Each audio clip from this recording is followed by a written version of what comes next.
mga libingan ng mga bayaning presidente. Yan. Si Leonila Inday Dimala Garcia. Yan. Yun ang kay Marcos.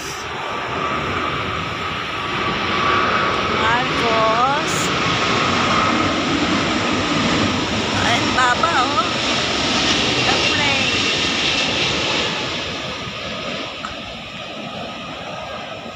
Ayan, nasa libigan tayo ng mga bayani. Guys.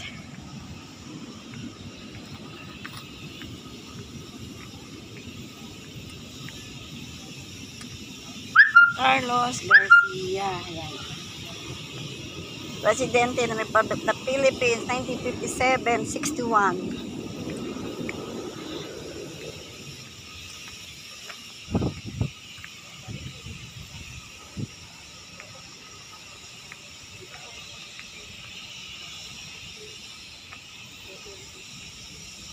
Ito naman yung kay Ferdinand Marcos, 1970-1989.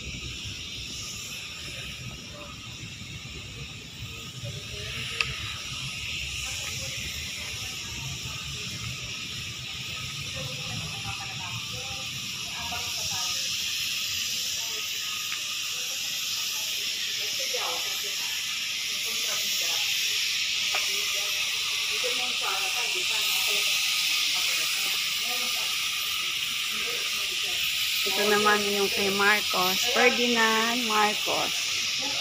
Yan. Yan guys. Yan yung kay Marcos, nalibingan.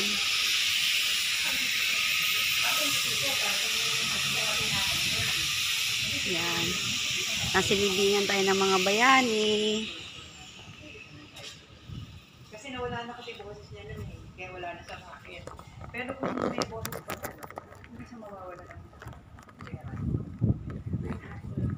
Hindi yan sabihin na sinasabi lang ito. Pero di ba Ayan guys.